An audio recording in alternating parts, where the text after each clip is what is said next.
Rozbudowa naftowej tarczy antydronowej w Polsce wciąż trwa. Estoński wytrych pomoże farmom wiatrowym na morzu. Fiasko rozmów w Miami zwiększa presję na decydujący cios sankcji USA w Rosję. Jest 22 grudnia 2025 roku, nazywam się Wojciech Jakubik, a to jest codzienny przegląd informacji sektora energetycznego i paliwowego Energy Drink. Zapraszam.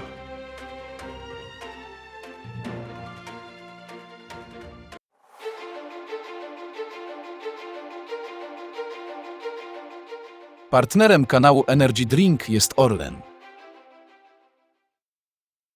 Zaczynamy jak zawsze od informacji dnia. Impas negocjacji zwiększa presję na Trumpa. Kongres szykuje nowe sankcje wobec Rosji.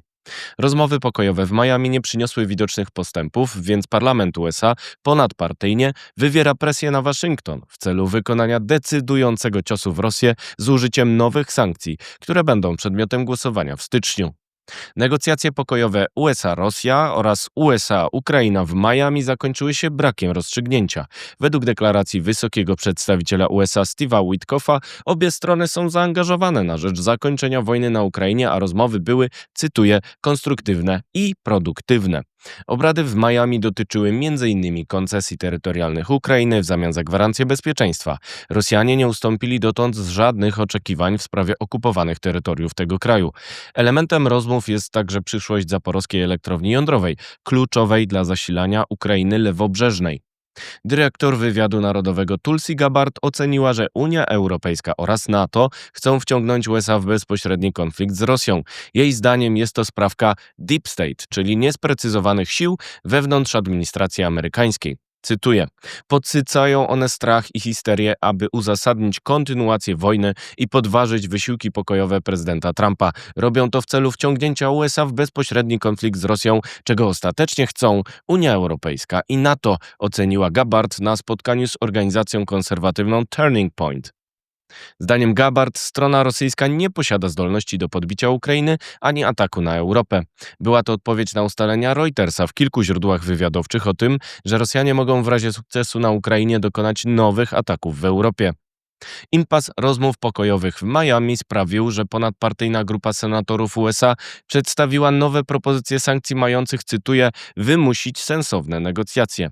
Rosja nie będzie negocjować zakończenia wojny bez prawdziwej presji nałożonej na Kreml w celu zakończenia jego brutalności, powiedział senator demokratyczny Gregory Meeks, współautor ustawy przygotowanej z udziałem Briana Fitzpatricka z Partii Republikańskiej. Pokój przez siłę to sposób negocjacji poprzez silne stawanie po stronie Ukrainy i pokazanie bez wątpliwości, że rosyjska agresja nie zostanie znormalizowana ani nagrodzona, a także podkreślenie, że Ameryka nadal narzuca zasady umożliwiające pokój, ocenił Fitzpatrick.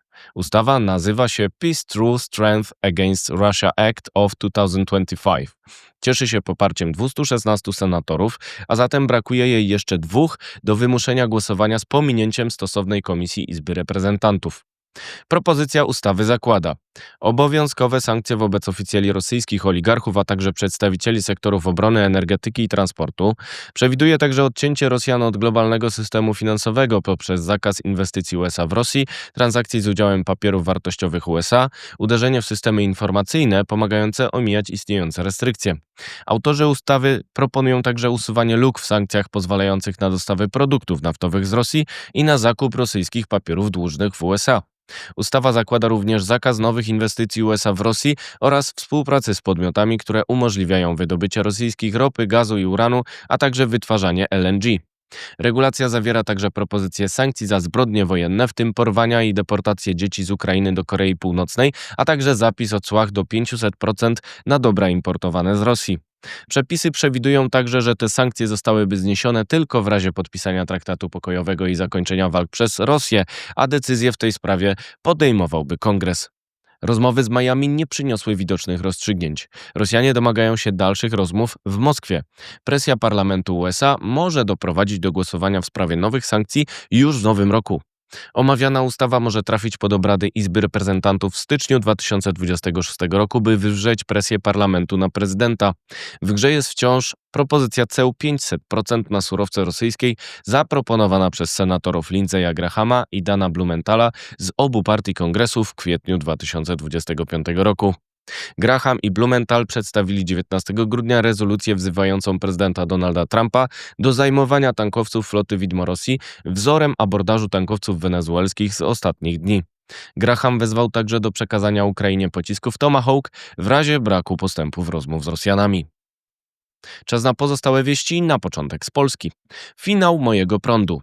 6. edycja programu Mój Prąd zakończyła się wsparciem ponad 120 tysięcy prosumentów kwotą 1,8 miliarda złotych. 74 tysiące wniosków dotyczyło magazynów energii. Nabór zakończył się przed czasem, bo środki zostały wyczerpane 12 września. Rozważana jest nowa odsłona programu. Drogi offshore. Szacujemy, że ekonomiczny koszt morskiej energetyki wiatrowej to około 530 zł za megawattogodzinę, co czyni ją jednym z najdroższych OZE. Koszty wsparcia trafią na rachunki przez opłatę OZE. Lądowy wiatr i fotowoltaika są wyraźnie tańsze, ocenia biuro maklerskie PKO po grudniowej aukcji offshore. Spór o ETS-2. Koniecznie musimy odmówić wdrażania systemu ETS-2, a są do tego niepodważalne podstawy prawne, ocenił szef Kancelarii Prezydenta Zbigniew Bogucki. Czechy zapowiedziały już, że nie wdrożą przepisów w sprawie ETS-2, nakładającego obciążenia klimatyczne na transport i ciepłownictwo. Bezpieczeństwo naftowe. Rozbudowa tarczy antydronowej w Perm wciąż trwa po ataku dronów Rosji z września 2025 roku. W części lokalizacji takie rozwiązania już funkcjonują. Obecnie jesteśmy na etapie budowy kolejnych w 3 lokalizacjach, komentuje Perm dla podcastu Energy Drink, a więcej na stronie energydrink.today. Teraz wieści z Europy. Estoński wytrych. Projekt morskich farm wiatrowych Livi w Estonii zyskał wsparcie z europejskiego narzędzia łączące Europę CEF. Zakłada budowę gigawata offshore do 2031 roku w Zatoce Ryskiej. Wsparcie unijne to sposób na zwiększenie zagrożonej rentowności morskich farm wiatrowych. Gra Francji z Rosją. Prezydent Francji Emmanuel Macron uznał, że mogą ruszyć rozmowy dwustronne z Rosją w sprawie pokoju na Ukrainie. Kreml wyraził gotowość do dialogu. Pałac Elizejski ma przedstawić dalsze kroki w nadchodzących dniach. Ma to być sposób na gwarancję udziału Europy w rozmowach. Blokada na Bałtyku. Prezydent Rosji Władimir Putin przestrzegł przed potencjalną blokadą obwodu królewieckiego, grożąc eskalacją konfliktu. Marynarka wojenna Szwecji ostrzegła przed militaryzacją tankowców floty widmo Rosji na Bałtyku, która jest chroniona przez uzbrojony personel. Jeszcze wieści ze świata. Kryzys na horyzoncie w Serbii. Serbowie nie otrzymują ropy do rafinerii Gazprom Nieftu objętego sankcjami USA od 2 miesięcy. Nie chcą nacjonalizować jego udziałów i rozmawiają z Rosjanami o rozwiązaniu. Istnieje ryzyko, że Gazprom zatrzyma dostawy gazu do Serbii w razie braku porozumienia. Atom w centrum. Narodowa Strategia Bezpieczeństwa USA z 2025 roku stawia w centrum energetykę jądrową, podkreśla erozję tego sektora w Stanach i zawiera apel o skuteczniejszą konkurencję z Chinami i Rosją oraz zmniejszenie zależności od nich w łańcuchach dostaw. Brak symetrii. USA zajęły tankowiec Centuries z ropą Wenezueli należący do dostawcy z Chin. Administracja amerykańska przekonuje, że będzie blokować dostawy ropy wenezuelskiej objętej sankcjami. Senator Lindsey Graham domaga się takiej samej blokady ropy z Rosji. Kaspijski objazd. Japonia, Kazachstan, Kirgistan, Tadżykistan, Turkmenistan i Uzbekistan podpisały deklarację tokijską o rozwoju szlaku dostaw surowców krytycznych i energetycznych z pominięciem Rosji przez Morze Kaspijskie. Miałby to być nowy szlak handlowy między Azją a Europą.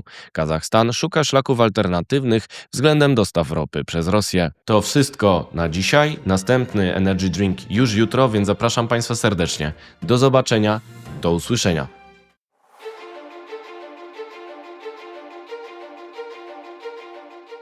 Partnerem kanału Energy Drink jest Orlen.